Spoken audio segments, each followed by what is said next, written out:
अस्सलाम वालेकुम प्यारे बच्चों। माशी मनसूबाबंदी जो हमारा सबक नंबर 6 है नहुम जमात का, उसकी हम मश्क 6.2 सॉल्व करने वाले हैं। हमारी जो एक्सरसाइज है वह है 6.2। ठीक है, 6.2 देखने से पहले हमारे लिए ज़रूरी है कि इसके ऊपर का जो बैकग्राउंड है ये मश्क का, वो हम शॉर्ट में देख ले। अगर हम उसको शॉर्ट में देख लेते हैं तो ये मश्क को हल करना हमारे लिए एकदम आसान हो जाएगा। और मश्क तो हल करना आसान हो ही जाएगा, साथ ही साथ मजमूई सवालात जो है ये मश्क पे के, वो भी हम निहायत आसानी से हल कर पाएंगे। ठीक है, तो आइए शुरू करते हैं। सबसे पहले अपन शुरुआत में देख लेते हैं ये इनकम टैक्स वगैरह होता क्या और ये क्या रहता सब कुछ, ये देखते हैं अपन शॉर्ट में। ठीक है, देखिए टैक्स सबसे पहले रहता है ये जो गवर्नमेंट हमसे जो टैक्स ले रही, जिसको हम इनकम टैक्स बोलते हैं, जीएसटी वगैरह बोलते हैं, जो अलग अलग किस्म की टैक्स है, बराबर है। तो उसके अंदर अपने को ये जो मश्क जो 6.2 है, इसके अंदर हमको जो है इनकम टैक्स के बारे में पढ़ना है, आईटी जिसको शॉर्ट में बोलते हैं इनकम टैक्स। ठीक है, अब ये टैक्स की किस्में देखो कितनी रहती। एक बराह रास्त जो डायरेक्ट टैक्स जाता और एक बिल रास्त रहता इनडायरेक्टली टैक्स जाता है ना।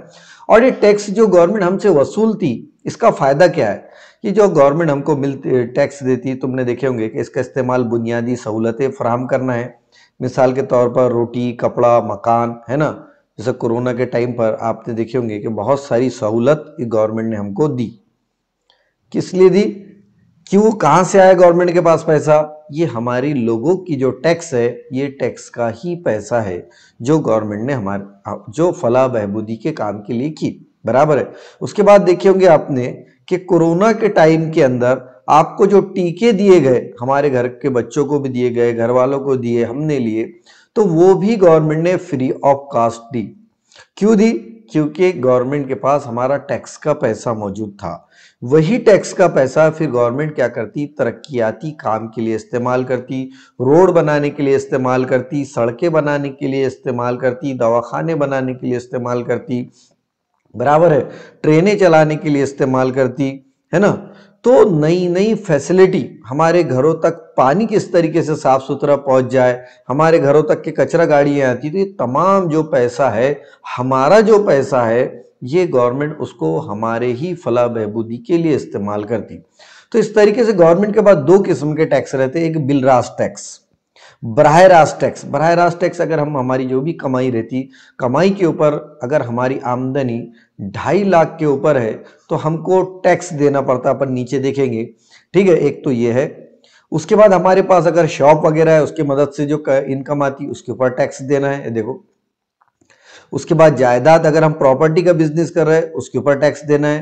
पेशा है हमारा, पेशा वाराना टैक्स है। और एक बिलरास टैक्स है, जैसा ये वैट था पुराने जमाने में, अब जो नया आया है वो क्या आ गया, जीएसटी, बराबर है। जीएसटी वगैरह जो टैक्स है, एक्साइज ड्यूटी है, कस्टम ड्यूटी है, खिदमात टैक्स है, सर्विस टैक्स जो है। कस्टम ड्यूटी जिसको बोलते हैं अपन, अगर बाहर देश से अगर हमको कोई चीज लाना है, समझ लो अमेरिका से, बाहर देश से, तो वहां पर वो ऐसी चीजों के ऊपर भी गवर्नमेंट हमसे क्या करती है, टैक्स आयत करती, बराबर है। क्यों आयत करती? ताकि यही टैक्स का पैसा हमारी फलाह बहबूदी के लिए इस्तेमाल किया जा सके। ठीक है, उसके बाद देखो टैक्स के अंदर किस टाइप का टैक्स रहता और इसको किस तरीके से कैलकुलेट किया जाता है, वो अपन देखेंगे।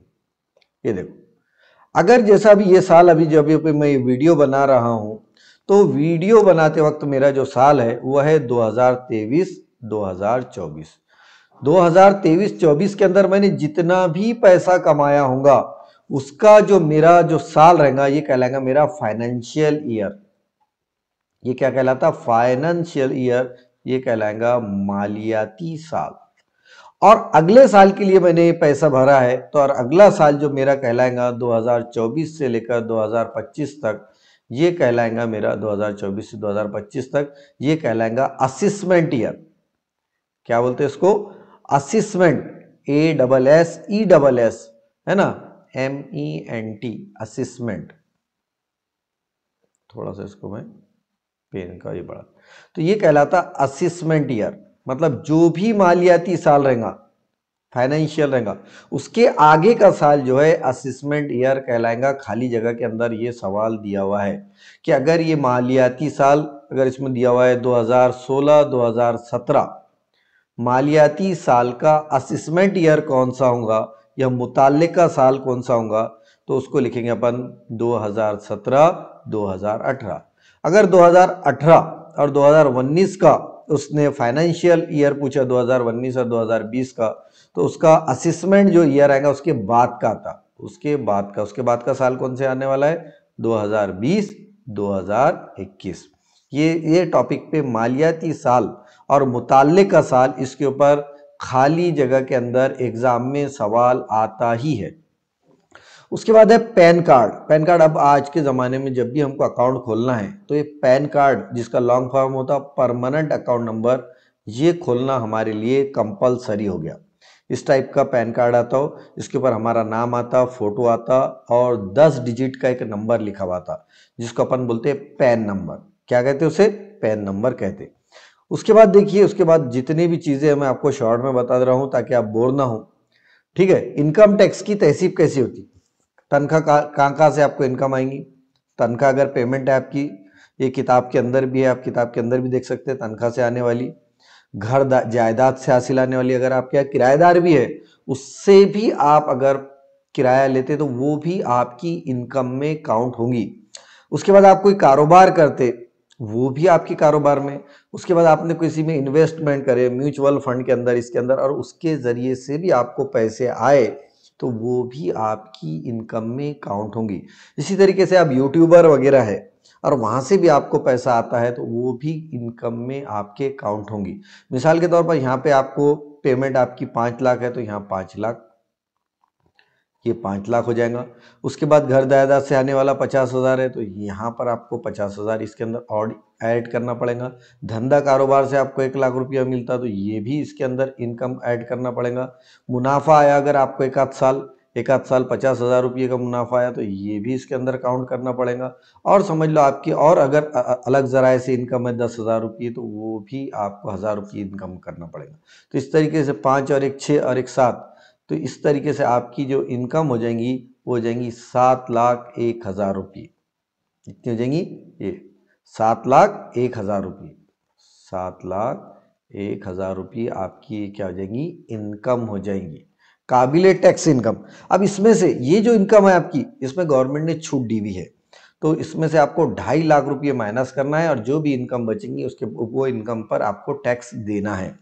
अब उसके बाद देखो, अब टैक्स के अंदर क्या आप छूट मिल सकती है आपको टैक्स के अंदर, बराबर है, ये पार्ट देखना है आपको कि आप टैक्स में किस तरीके से छूट ले सकते। इसमें एक बात बहुत क्लियर कट उसने बोल दिया कि जो किसान लोग है, ये पुराना है बुक, अभी नई बुक के अंदर क्या चेंजेस हुआ बता नहीं सकते, गवर्नमेंट ने क्या रूल चेंज करी अभी बता नहीं सकते। किसान को ज़रई पैदावार पर इनकम टैक्स में रियायत दी गई है। जो भी काश्तकार किसान लोग हैं उनकी जो भी पैदावार रहेंगी उनके ऊपर इनकम टैक्स नहीं लगेगा। कब की बात है, जब बुक प्रिंट हुई थी तब। उसके बाद 80G के तहत, जी और गवर्नमेंट, ऐसा थोड़ा सा याद रखना, इसके तहत अगर आपने, जैसा भी आपने देखे होंगे कोरोना वगैरह टाइम के अंदर या कुछ हालात वगैरह बिगड़ जाते तो लोग क्या करते, कुछ जो अलग से वजीर आजम मतलब हमारे प्राइम मिनिस्टर, जो उनका जो रिलीफ फंड था उसके अंदर डायरेक्ट पैसे देते, 1 लाख रुपये, 2 लाख रुपये, 3 लाख रुपये। तो ये जब अपन वो फंड में पैसा देते तो वो हमारी आमदनी से, मिसाल के तौर पर अगर किसी शख्स की आमदनी 6 लाख है और उसने 1 लाख रुपये क्या करा, वजीर आजम रिलीफ फंड में दे दिया, तो उसकी आमदनी में से 1 लाख माइनस कर दिया जाएगा और उसकी आमदनी अब कितनी काउंट की जाएंगी, 50,000 रुपये ही काउंट की जाएगी, 5 लाख ही काउंट की जाएंगी, क्योंकि उसने आमदनी का 1 लाख रुपया ऑलरेडी गवर्नमेंट को दे दिया। ठीक है, उसके बाद 80D, ये जो अभी देखो इस साल 2023-24 के अंदर नया कानून आ गया, नया गवर्नमेंट ने रूल ला ली, नया जो इनकम टैक्स का जो स्लैब है उसके हिसाब से अब अगर आपने ये LIC वगैरह के अंदर भी इन्वेस्टमेंट करे तो उसका फायदा अब आपको मिलने वाला नहीं है। ये पुराना है, पुराने के हिसाब से मिल सकता, इसमें हर साल गवर्नमेंट को हक है कि वो चाहे तो इसके अंदर तरमीम कर सकती। इसलिए मैं आपको बार बार बोल रहा हूं कि ये जो कानून है जब बुक बनी थी उसके हिसाब से बुक प्रिंट की गई है। ठीक है, तो अगर डी मतलब ये जो डी है आमतौर पर ये जो 80D है ये कानून के नाम है। 80G, G for government, D मतलब हेल्थ वगैरह के अंदर तुमने देखे होंगे आपके घर के भी बहुत सारे आपके पेरेंट्स वगैरह ने LIC वगैरह की पॉलिसी या हेल्थ इंश्योरेंस वगैरह निकाले होंगे, तो उसके अंदर आपको छूट मिलती। और उसके बाद आमतौर पर अब देखिए 80C में अगर GPF है, GPF बोले तो रिटायरमेंट के बाद जो पैसा मिलता उसके अंदर, उसके बाद लड़कों के लिए जारी रोशन मुस्तकबिल इनकम उसके जरिए, तो इसकी भी एक लिमिट है कि आप अपनी सेविंग कर सकते हैं। कितनी सेविंग कर सकते हैं? ज्यादा में ज्यादा 1.5 लाख की, ये खाली जगह के अंदर आता कि 80C, ये कौन सा कानून है? 80C है। 80C के तहत आप ज्यादा से ज्यादा 1.5 लाख रुपए तक की सेविंग बता सकते। मिसाल के तौर पर एक शख्स की जो इनकम है वो इनकम है 4 लाख रुपए। कितनी है? 4 लाख। अब उसने क्या करा? 1.5 लाख रुपया, इसमें से 1.5 लाख जो है वो काय में कर दिया? सेविंग में कर दिया 80C के तहत। तो अब इसके पास कितने रुपये बचेंगे? उसकी इनकम कितनी काउंट होंगी? 2,50,000 रुपये। और 2,50,000 रुपये पे इनकम टैक्स लगता क्या? नहीं लगता, मतलब ये इनकम टैक्स से बच जाएगा। तो बहुत सारे लोग क्या करते हैं, अपना जो पैसा है कि इनकम टैक्स ज्यादा ना लगे तो इस तरीके से वो सेविंग कर लेते। लेकिन सेविंग की भी एक लिमिट है। कितनी लिमिट है? 1.50, मतलब 1.5 लाख तक के ही आप सेविंग कर सकते। उससे ज्यादा सेविंग भी अगर आपने करे तो वो काउंट होंगी नहीं। ठीक है, ये आपके समझ में आ गया होगा, उम्मीद है मेरे। अब ये देखो, ये गवर्नमेंट ने ये जुदूल को देखना है। ये जुदूल के ऊपर अपने को मश्क 6.2 हल करना है। देखो, अगर ये उम्र 60 साल है, ये पार्ट को समझना है आपको। उम्र कितनी है? 60 साल। ये देखो, ये रेंज को देखिए आप। जिस शख्स की उम्र 60 साल है उसको 2.5 लाख तक की जो इनकी जो भी आमदनी रहेगी उसको छूट रहेगी। और 2.5 लाख से 5 लाख, ये देखो, ये 2.5 लाख से 5 लाख, तो उसको इनकम टैक्स कितना देना पड़ेगा? 5%। और अगर 5 लाख से 10 लाख इनकम है तो उनको जो टैक्स देना पड़ेगा 5% के बाद डायरेक्ट 15% भी नहीं है, 10% भी नहीं है, डायरेक्ट कितना देना पड़ेगा? 20%। ये देखो, मैंने ये कलरिंग से कर रहा हूं। और 10 लाख से ज्यादा अगर आपकी इनकम है तो डायरेक्ट आपको इनकम कितनी देना, कितना टैक्स भरना पड़ेगा? 30% अपनी कमाई का गवर्नमेंट को देना पड़ेगा। अगर मिसाल के तौर पर किसी के पास 5 करोड़ है, मैं तकरीबन बात कर रहा हूं, तकरीबन, तो तकरीबन 5 करोड़ में से 5 करोड़ का कितने परसेंट देना पड़ेगा? 30%। 30% मतलब 5 करोड़ का 30%, तकरीबन 1.5 करोड़ रुपये टैक्स देना पड़ेगा। ठीक है, देखो, उसके बाद एक सालाना आमदनी अगर 50 लाख रुपये से 1 करोड़ रुपए के दरमियान है तो उनको 10% इजाफी टैक्स, और सालाना आमदनी 1 करोड़ रुपये से ऊपर हो तो इनकम टैक्स का 15% इजाफी टैक्स भी देना पड़ेगा। ये कई यही वजह है कि बहुत सारे लोगों को टैक्स भरना जान पर आता कि अपनी कमाई का इतना 30% वगैरह कैसा दे दे। ठीक है, ये हो गया पहली रेंज। ये रेंज किसके लिए है? जिनकी उम्र 60 साल तक है। 60 साल तक, 60 साल तक कितने लाख रुपए तक की छूट है? 2.5 लाख। 2.5 लाख से ऊपर होगी तो कितने परसेंट देना पड़ेगा? 5%। और 5 लाख से ऊपर होगी तो 20%। और 10 लाख से ऊपर होगी तो 30%। गवर्नमेंट ने अभी ये नए कानून में चेंज कर दी। उसके बाद दूसरी रेंज देखो, अगर उम्र 60 साल से 80 साल है, ये रेंज देखो, कितने साल से 80 साल तक? ये देखो, ये रेंज है 60 से लेकर 80।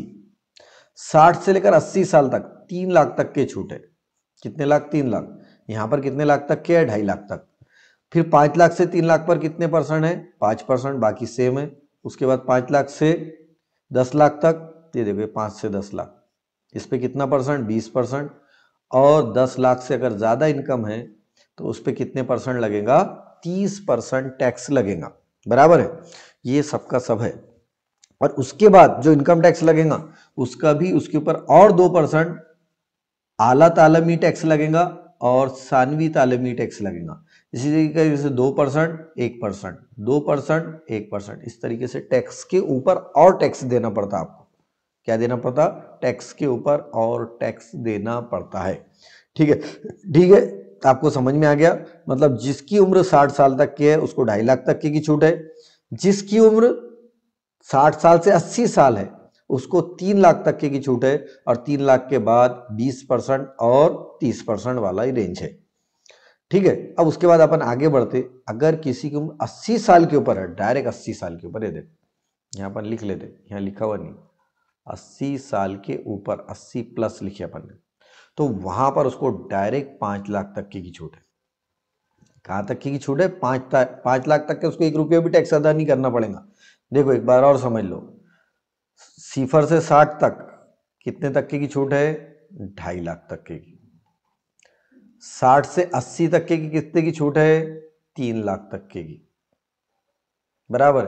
और 80 से ज्यादा मतलब 80 प्लस जिसकी उम्र होगी, 80 साल से ज्यादा जिसकी उम्र होगी, उसको कितने लाख तक की छूट है? 5 लाख तक की छूट है। बस ये चीज आपके समझ में आ गई तो आप मश्क 6.2 का अच्छा खासा सवाल हल कर सकते, ठीक है। और उसके बाद मैंने ये बताया कि अगर आप काश्तकार है तो उसमें आपको इनकम टैक्स देना नहीं है।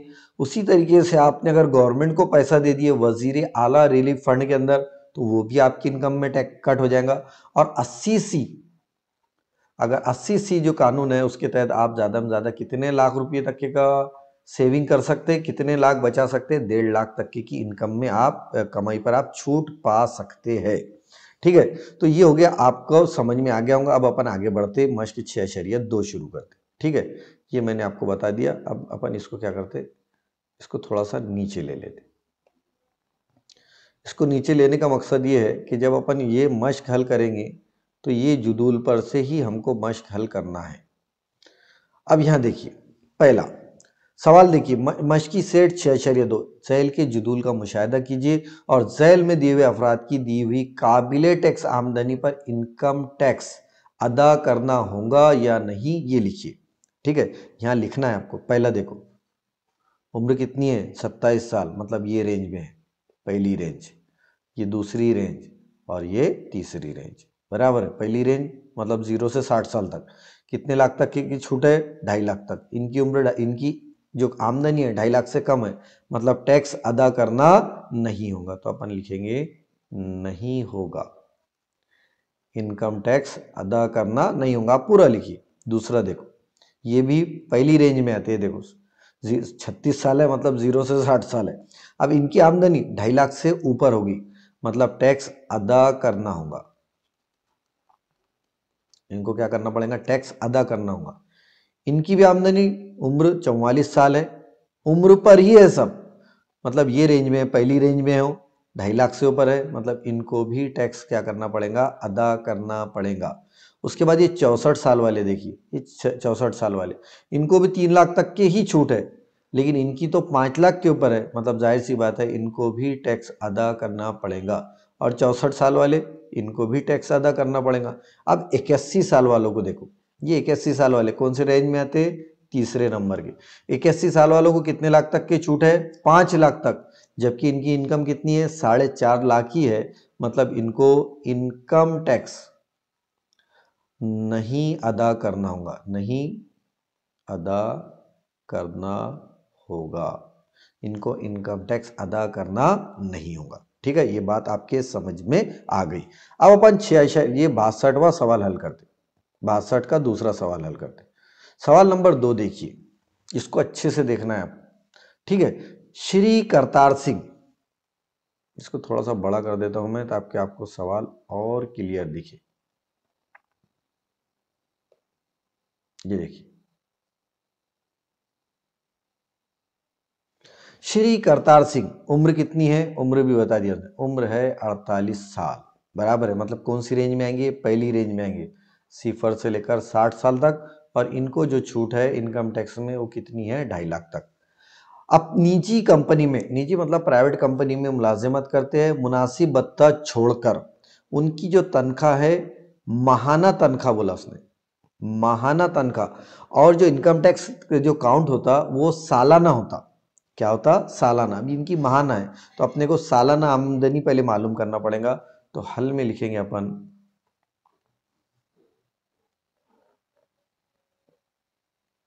हल में लिखेंगे क्या लिखेंगे कि श्री करतार सिंह की सालाना आमदनी, सालाना आमदनी महाना है तो सालाना में साल में कितने साल में कितने महीने आते हैं, 12 आते हैं ना, तो अपन लिखेंगे, इसलिए यहाँ लिखेंगे 42,000 ज़रब 12। तो साल दो तीन सिफर जैसे कि वैसे लिखे, पहला सिफर, दूसरा सिफर, तीसरा सिफर, 12 दूनी 24 के 4, हासिल क्या है 2, 12 चौक 48 और 2 50।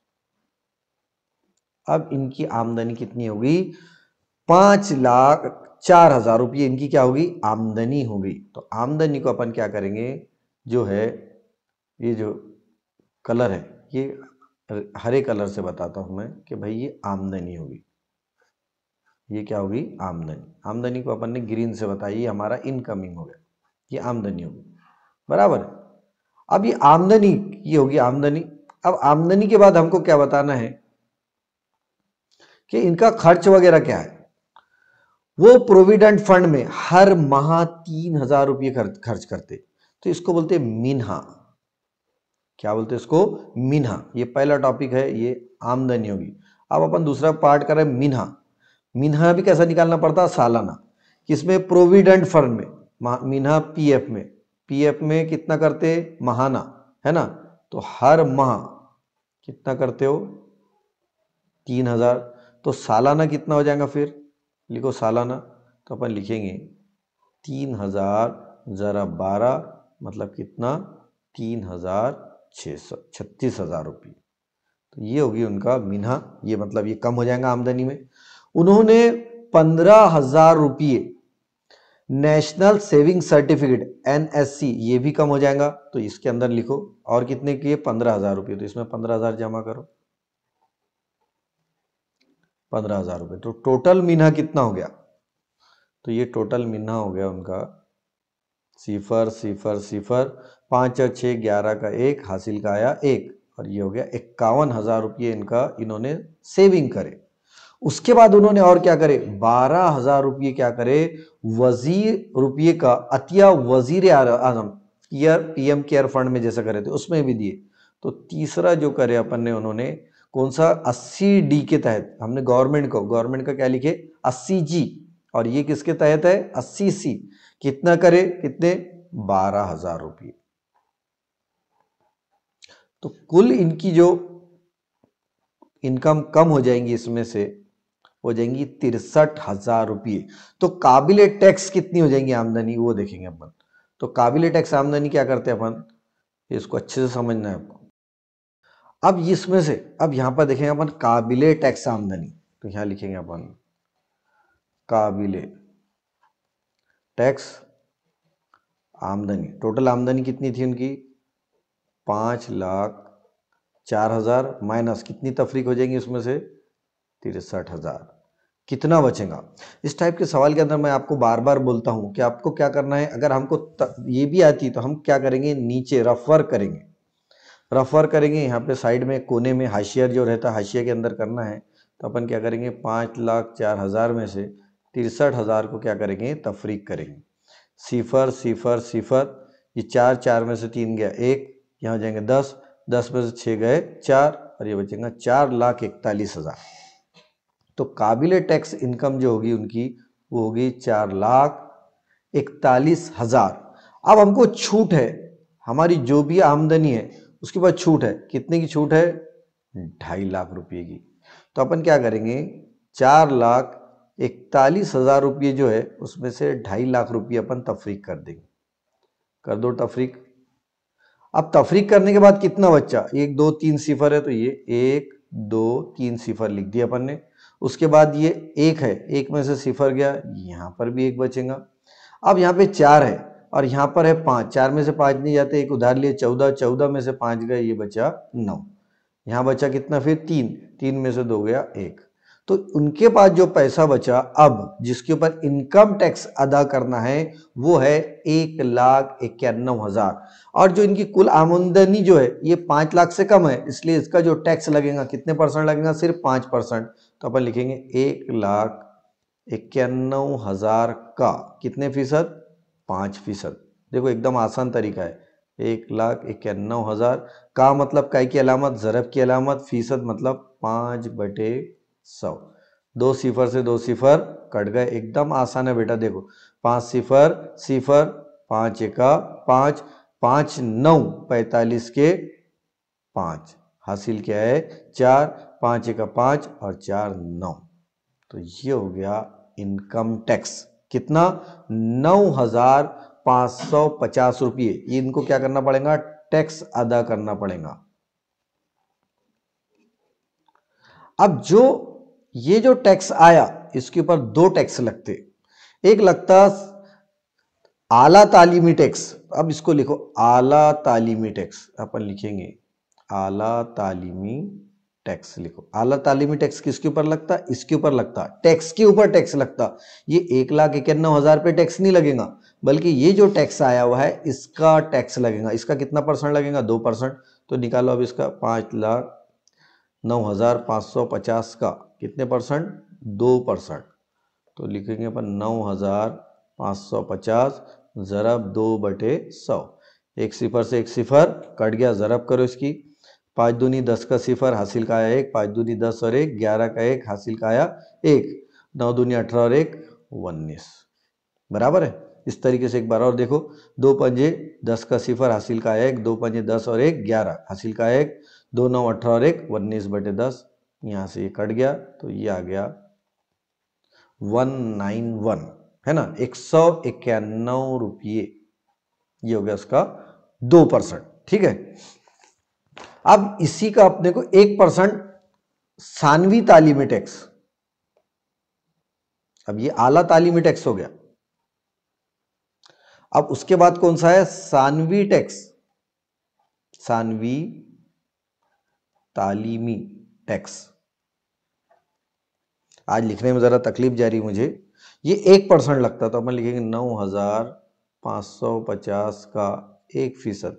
बहुत आसान है, 9,550 का 1% मतलब 1/100। एक सिफर से एक सिफर कट गया, एक अदद के बाद आशारिया लग जाएगा, तो इसका जवाब आएगा 95.5। कितना आ जाएगा, 95.5। तो कुल टैक्स कितना हो जाएगा अपना, तो लिखेंगे अपन टोटल टैक्स जो देना है अपने को, टोटल टैक्स, कुल टैक्स जो देना है, ये देखो ये लेना है 9,550 जमा 191 जमा 95.5। अब इनकी सबकी जमा करिए आप। अगर आता भी है आपको तो बेहतर तरीका क्या है, मैंने आपको बार बार बोला कि इनकी क्या करना है, जमा करना है। ठीक है, फिर ये करें अपन ने 95.0 जमा करो, 95.5 है, ये 5, ये 5, फिर आशरिया 5 और 1 6, 9 और 9 18 और 5 23 के 3, हासिल क्या है 2, 5 और 3 8 और ये 9। तो इनको जो टैक्स देना है वो है 9,836 रुपये 50 पैसे कुल टैक्स। तो अपन लिखेंगे कुल टैक्स जो देना है 9,836 रुपये 50 पैसे, इनको कुल टैक्स अदा करना होगा। ठीक है, इसी के साथ हमारी मश्क 6.2 मुकम्मल होती है। अल्लाह हाफिज।